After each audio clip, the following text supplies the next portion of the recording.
My name is Frédéric Peschanski, and I will present the paper The Lisp in the Cellar about dependent types that live, let's say, upstairs in your host language. Your host language, in our case, is Clojure. First, sorry we could not attend the conference.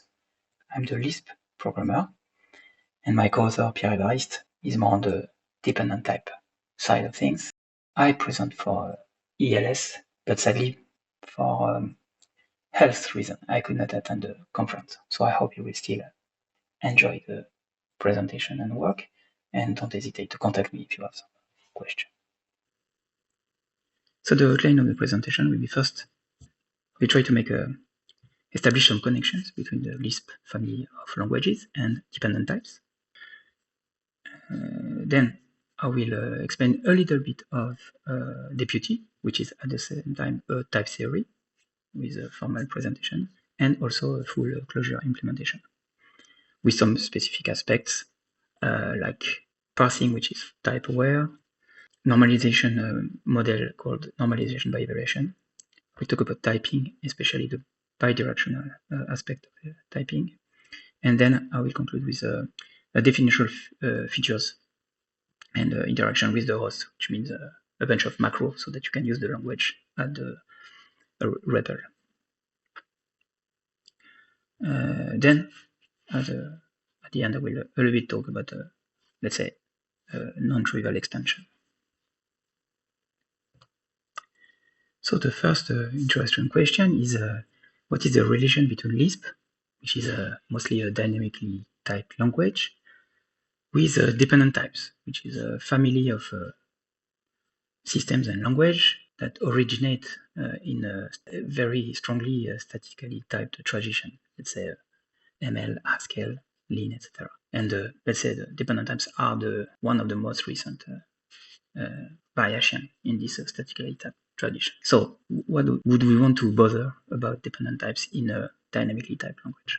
There are a few reasons, at least I find interesting, to, let's say, at least experiment with dependent types. First, dependent types are very expressive if you compare to more common static type systems. In fact, dependent types were invented to formalize mathematical reasoning, logical reasoning, and mathematical statements, etc. So expressivity is very important, and it's interesting also from a programming point of view. From, let's say, the Lisp perspective, what is important in Lisp is, I think, the dynamic aspect. It's a dynamic language, and we love Lisp because of its dynamic nature. And so what is interesting in dependent types is that dynamism is also a part of the typing aspect. Of course, it's still static typing if you look at terms, values, but it's fully dynamic at the type level. You will be able to express computation in your types, so types can evolve. Something we wanted to experiment also, because in, let's say, Lisp, especially Common Lisp, or also Clojure, you have a very powerful debugging features. And one thing we wanted to do is to experiment with such features, but in the context of dependent types. And the reason is that dependent types can express very complex computation. And so, since the computation are complex, it's easy to make bugs. And so it's important to debug. But perhaps most importantly in this experiment is that the idea was to make an interesting experiment in developing a domain-specific language, let's say a non-trivial domain-specific language in Clojure. This is part, of course, of the work and the motivation for this work. About expressivity, let's take an example of a function, a Clojure function with a somewhat strange type, if we adopt the static typing point of view. It takes a parameter x, and it seems that the parameter x should be a Boolean, because we check if it's true, and also if it's not true, we take the negation in result. But if the variable x is true, we return 42, which could be an integer, a natural integer, etc.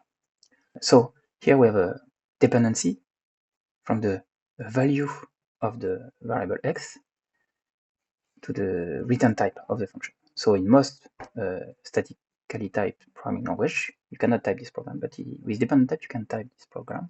And the type you obtain is can be the following one. At least in deputy, this type works. So the program type checks if we check that this type is correct. And here, the type says that the parameter x that we receive as input should be a Boolean. It seems so. But the type itself is a kind of a computation. It's a if. If the Boolean that we receive is the value true, then we will return the type int as the return type of the function, or a Boolean. And we can see that this type seems to be correct if we look at the function itself. So it's somewhat a silly example, but it's typical of dependent type programming, where types themselves express computation.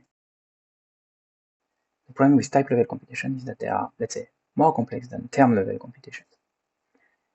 And already with term level computation, normal computation, we can make bugs, and it's nice to have debuggers to track bugs. Type level programming is, let's say, a little bit more involved than term level computing. So the possibility of making bugs is somewhat higher. So it's very important to have ways to track bugs. And the way we implemented DPT makes possible to use the standard, let's say, closure tooling, especially the debugger. So Insider, the, let's say, Emacs environment for closure, you have a very powerful symbolic debugger available. And we can use the symbolic debugger to debug not only the closure program or term level programs in DPT, but also the type level programs. So the screenshot here is an example of a breakpoint that we put in the type checker that allows us to see how some program is typed, but also to change things when there is a problem. So to fix the type level programs, exactly like we fix closure programs, here we are in the middle of the type checker, and we can change the value received by the function, the type checking function, and prepare a new value for the return, so we can fix the type level program at runtime. Of course, from a Lisp point of view, this is a normal debugging, changing the program while we are debugging it. But here we are at the type level, so it's of course it's still a Lisp, but since the type checker is embedded in the host language, you can debug your types. Now we'll talk quickly about some related work. Maybe the closest and most interesting related work is Colton, which is a kind of a, let's say, Haskell, at least inspired language embedded in Common Lisp.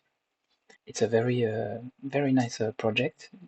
Since I'm also programming in Haskell, I played with Colton, and it's incredible. You can do real Haskell in Lisp, and you can do even better Haskell because you have all the Lisp meta-programming facilities to your disposal. So it's a very interesting project, and in a way, DPT is inspired by Colton. A very important difference is that DPT is quite slow. It's one, let's say, problem of dependent types in general, something you have to address. I'll go back later on this. So it's very different. So if you need only Haskell-like types, you have to use Colton and not DPT, of course. But there is less expressivity since you don't have real dependent types in Colton, at least to my knowledge. But in Haskell, you don't have full dependent types also. There is a construction called singleton that are one step closer to dependent types, but they are still not dependent types. And I don't know if Colton has singletons. But the implementation of Colton itself is maybe a better source of inspiration than what we did. We started really from scratch, and we made probably many mistakes at the architecture level. So Colton could be a nice source of inspiration for, let's say, DPT 2. There is another system based on dependent type theory that I developed myself, which is called Latte. and it's also embedded in Clojure, but it's not a programming language. It's more, let's say, a language to do mathematics and proofs. It's a proof assistant. The type theory is much simpler than Deputy, especially there are no directly inductive types. You have to build you have to formalize induction with fixed points, etc. There is no structure or syntactic structure for inductives. On the other hand, there is a powerful inference system, which means that types are very often, almost always inferred from terms. So it's, but it's because it's less expressive, of course. And it's not a programming language. It's really for doing math and proving theorems. But if you're interested, Latte is more mature than Deputy. Of course, there are other approaches. For example, in Clojure, you have type closure. Let's say statically typed language embedded in Clojure. In Racket also you have type Racket, and also statically typed hosted language are abound in the Lisp family, let's say. But it's not dependent types. In Racket there are also other dependent type approaches, but I did not really investigate them. We'll talk now a little bit about the implementation of the kernel, and it's mostly architectured around the multi-methods, the Clojure flavor of multi-methods. The advantage of this framework is that the dispatch of the method calls is very powerful. You don't have any restriction on the dispatch function. Of course, this means that dispatch can be slow, but it's quite flexible. And it's very nice for the way we implemented Deputy. The kernel is very modular.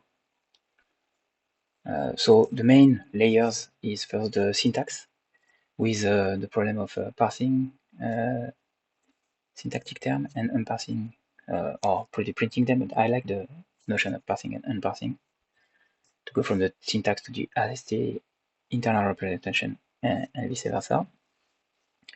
Then I will talk a bit about let's say the most important algorithm, which is a normalization of terms, running program but with free variables, etc. So running programs in a symbolic way. And the most crucial part of the implementation is, of course, the type checker. And it is an interesting flavor of what we call bidirectional typing. Of course, I will explain them later on. Above these basic layers, we provided first some definitional features, so you can write, let's say, programs in Deputy, and not just call kernel functions. And we developed a lot of extensions, and I will not present all extensions. There are too many of them. So except for the parsing and parsing part, which is a little bit, let's say, classical, except of course that we use macro, so it's classical in the Lisp way. Each layer of the kernel has a dedicated multi-method, and I will show you a few of them now. Let's take first an example, a very important example, the evaluation. So the idea is that you have a term in a Deputy, a type theory, so a typed lambda calculus, and you have to evaluate it. So the difficulty is that maybe it's not a closed term, which means that it cannot be run because there are some free variables. So it's a symbolic evaluation.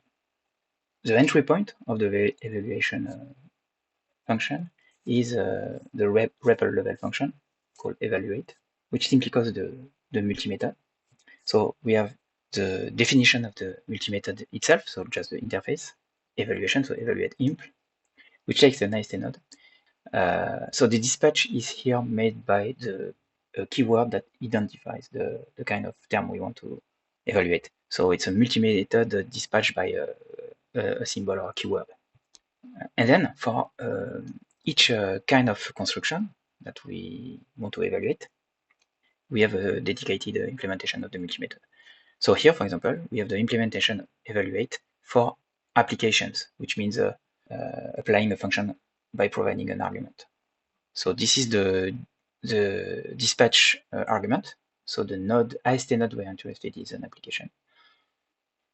And the evaluation is based directly on the AST or the AST node of coming from the syntax. And the way we evaluate applications is very standard in the calculus. First, we evaluate the operator. Then we evaluate the operand.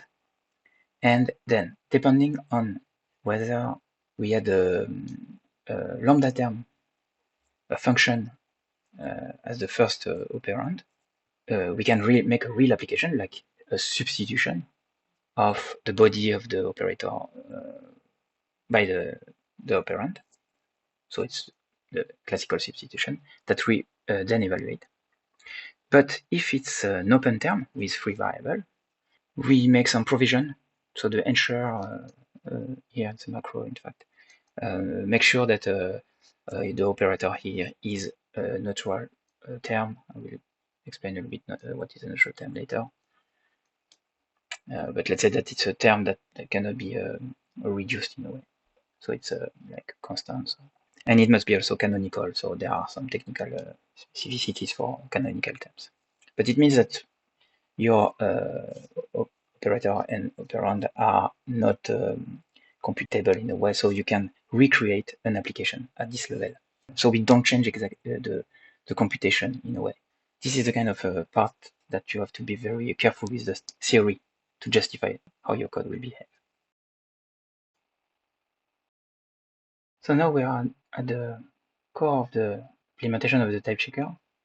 Like in many type checkers for dependent types, the type checking model of deputy is bidirectional with two directions. The first one is type checking for they're called neutral terms or values, which means terms that corresponds to value that cannot be computed anymore.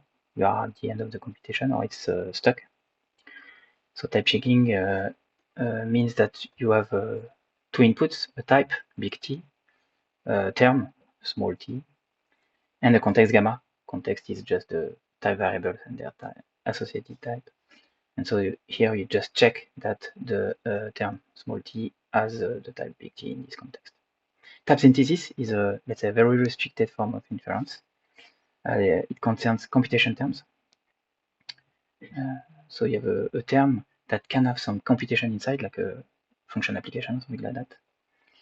And you want to infer the type of this kind of terms. It's important for the normalization process and the typing process also. So in this case, you have a term, an expression E, not a term T, it's an expression E, and you synthesize its type, and it should be bigger, the big T. So in all this judgment, small t should be E or something like that, but you get the point. Type checking, you have two inputs, the type and the term, and you check. In type synthesis, you have only one input, which is the term, and you provide the type, like inference. Now let's dig into a little bit the details. So we consider one kind of a neutral term. A pi type is just the type of a lambda expression. So a function that takes an argument x of type t0 and returns type t1. It is correct if the t0 itself is a type. The type of types is called type or keyword type. And of course, your variable x must be of type t0, and the return type t1 must be a type because we are at the type level. If you take the closure code, you will find most of the information, but in more details. In the implementation, we use a kind of let's say monadic style. So I will just quickly summarize, but first we take the domain of the term to type check. We give it a name. We type check that the type of the domain is a type, so of type. We handle some errors. We generate a fresh rename. We take the codomain of the term, and we perform some substitution. So let's say that the code is a little bit similar to the theoretical rule, but with more details. But we tried to bring closer the formal model and implementation by abusing some monadic style of programming. Details are not very important, but if you're interested, of course, the source code is available.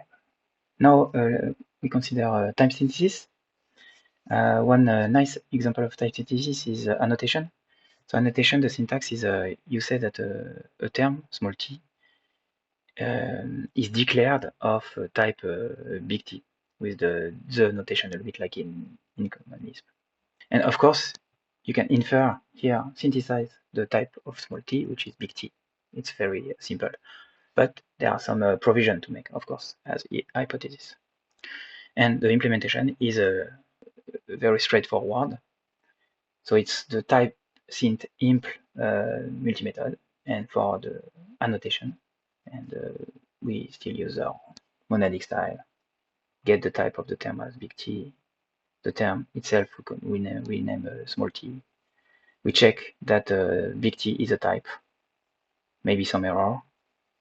It's interesting that in deputy we try to specialize the errors. This is one reason we do this monadic style. Then we evaluate the type T itself, and it's something I wanted to explain, that sometimes the theory and the practice is it's not really easy to understand. So here we have to evaluate the T, and it's not really visible on the rule, except that when you do synthesis, you have to evaluate the type part. It's part of the model of type synthesis. But it's easy to make a mistake. I like this slide because the theory is close to the practice, the implementation, but there are subtleties. And at the end, we do the type checking found in the code itself. So we have a def term to define terms. So we can define, let's say, parameterized computation, named computation. But in most programming language, you want also to define new types. And you can define types with def term, but it's nice to have a better facility. So the first layer we propose for defining types is the definition of algebraic data types. So we just take here the basic definition of natural numbers. And you have two constructors for natural number. One constructor is for 0, and the other one is for successor or another natural number. The rec expression here is just the fixed point construction in deputy. And we can define terms now, having the type nat, and we call that we are in type theory, so nat is a term itself. And def term, so can be used to define, for example, that 1 is a natural, with the definition that it's a successor of 0, because 0 is a natural number, of course. And for example, 2 is a successor of 1, etc., etc. So we can define all natural number in this way. And then we can go beyond just expression of constants. We can define first an inductive construction and then a fixed point construction. So I will not go into the detail, but this is definable in the deputy. It's a bit complex to define, but this can be automated starting from a simpler syntax, of course, but we wanted to show the inside of things. So here we define the inductive type of natural number directly using the deputy kernel. Of course, I will not go into the detail, but this is a typical real-world dependent type program. Something we have to keep in mind is that it's not just to play with natural number like we would play with natural number in, let's say, Haskell, for example. No, with these natural numbers, you can play at the type level. So you can build types that manipulate natural number, like a list of some lengths, etc. It's quite a powerful construction. I don't want to program like this, but you program this once and for all. Above the algebraic data types, starting from the work of Pierre-Evariste, Dagand, and Conor McBride, we were able to produce the very interesting principles described in the paper The Gentle Art of Levitation, which explain how you can, in fact, build a very generic system for inductive families that can bootstrap itself.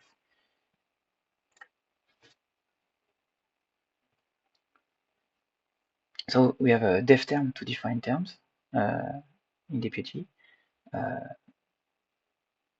So we can define, let's say, parameterized computation, named computation. But in most programming language, you want also to define new types. And you can define types with def term, but it's nice to have a better facility. So the first layer we propose for defining types is the definition of algebraic data types. So we just take here the basic definition of natural numbers. And you have two constructors for natural number. One constructor is for 0, and the other one is for successor of another natural number. The rec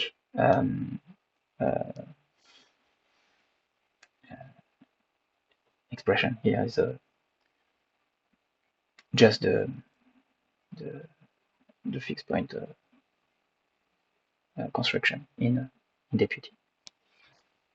And we can define terms now, having the type nat. And we call that we are in type theory, so nat is a term itself. And def term, so can be used to define, for example, that 1 is a natural, with the definition that it's a successor of 0, because 0 is a natural number, of course. And for example, 2 is a successor of 1, etc., etc. So we can define all natural number in this way. And then we can go beyond just expression of constants. We can define first an inductive construction and then a fixed point construction. So I will not go into the detail, but this is definable in the deputy.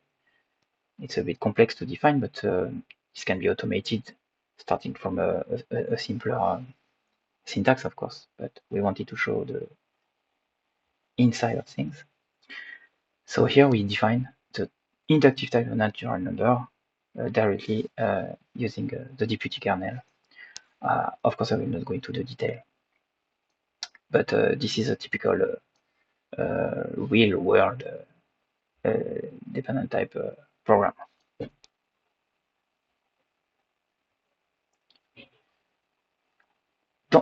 Something we have to keep in mind is that it's not just to play with natural number like we would play with natural number in, let's say, Haskell, for example. No, with these natural numbers, you can play at the type level. So you can build types that manipulate natural number, like a list of some lengths, etc.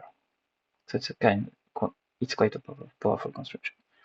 I don't want to program like this, but you program this once and for all. Above the algebraic data types, starting from the work of Pierre-Evariste, Dagand, and Conor McBride. So Pierre-Evariste is also working on DPT. We were able to produce the very interesting principles described in the paper The Gentle Art of Levitation, which explains how you can, in fact, build a very generic system for inductive families that can bootstrap itself. It means in a way that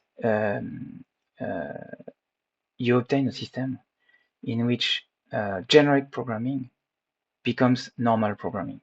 So I encourage you to look at the paper and then look at how it is done in DPT. Okay, so let me conclude the talk. Starting with the good aspect, the good parts. So I hope I conveyed somewhat the idea that dependent types are powerful. They are dynamic because you saw type level computation expressed in a classical way of writing functional programs. I find myself that it's quite mind-opening to study dependent types. So it's nice to study them, experiment with them, play with them. Personally, I also find in dependent types very compatible with the state of mind of Lisp programmers, where everything should be computable, manipulable, extensible, playable with, etc. So there are types, there are constraints, but the constraints are more like guides because there are no limits to what kind of type level computation you can express. So it's very rewarding to study dependent types. From a more down-to-earth point of view, I find Deputy to be a good showcase of what you can do in Lisp here in Clojure, but probably any Lisp worth of the name could also show is that you can implement very complex, deep languages and fuse them with your programming environment here, Clojure. It could be Common Lisp with some maybe differences because in the Deputy case, I exploit a lot the fact that the kernel of Clojure is very functional and with immutable data structures, etc. You can obtain the same thing in Common Lisp, but you have to work at this layer also. When we played with type level debugging, it was kind of a rewarding experience because it's sometimes type level programs are very complex, and to have a debugger is very nice. Not so many dependent type systems have type level debuggers. There are not only good parts. There is one big bad part is that dependent types are quite complex. Most people are used to types as very static entities, or just, let's say, classifying entities. But here we are in the middle of something where types are type checked and they are statically type checked. But you compute with them, you write function that take types, build types, or take values, build types from values, build values from types, etc., etc. So you have many possibilities, and it's difficult to know what to do with this, but it's kind of powerful. There are some ugly parts, and I would say that the main ugly part is that there are real deep performance issues when you want to play with dependent types. So Deputy is very slow, I must confess. Not only because Clojure is not a very fast language, but mostly because we use the really functional architecture in the sense of functional programming language with immutable data structure, etc. And it's not efficient. One big problem is that terms are very often you have to normalize terms, and when you normalize terms tend to grow very quickly and very often exponentially. And it's a well-known problem of dependent types, and there are a lot of work to accelerate things, like the study of small tt. But there is no silver bullet. If you want to compute with dependent types, you have to make some concession regarding performance. But it's only for type checking, not for computing and running programs. And in the case of Deputy, we can say that it's a very slow system, very prototype.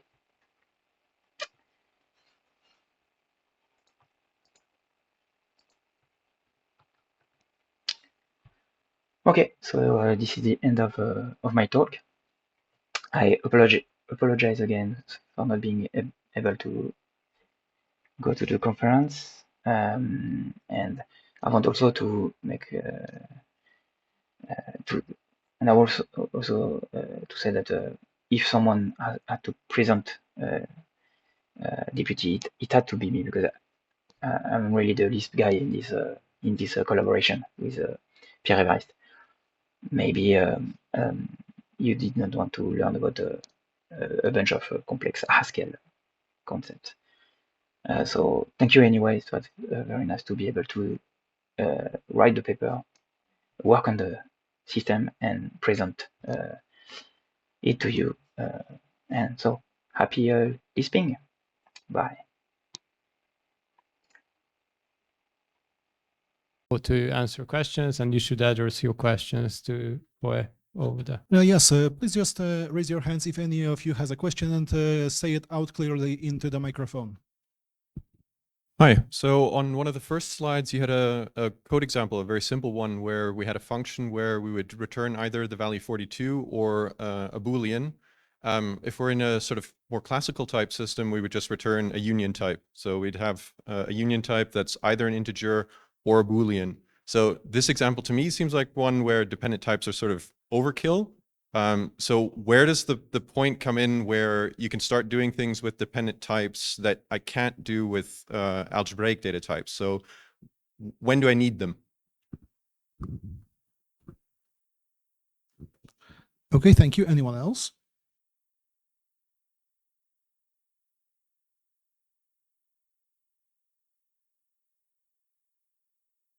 Okay, just waiting for confirmation whether Frédéric got the question.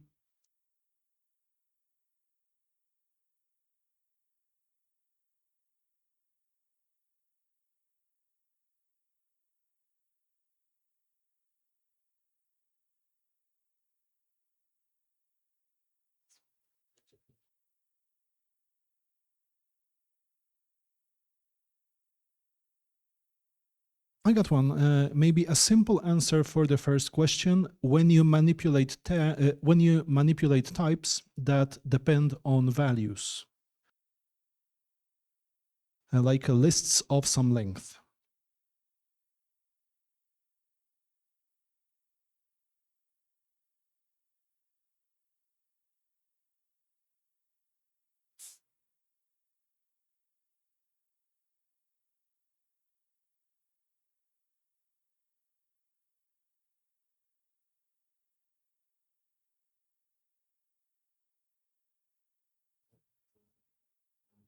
Okay, I will assume this is a complete answer. If not, you could probably come over to me to the computer, since I have IRC open.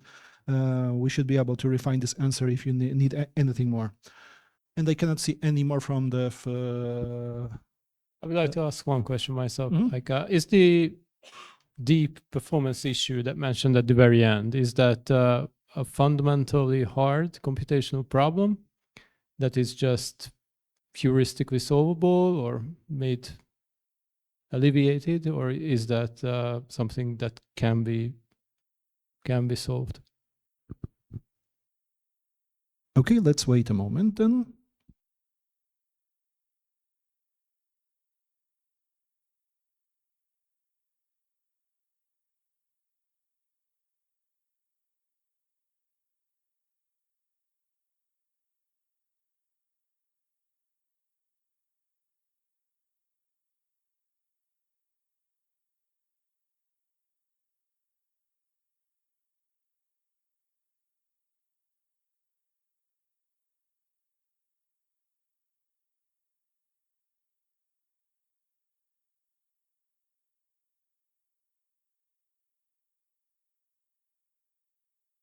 About performance, I think they are real algorithmic issues, and the domain is not completely and deeply studied. Thank you.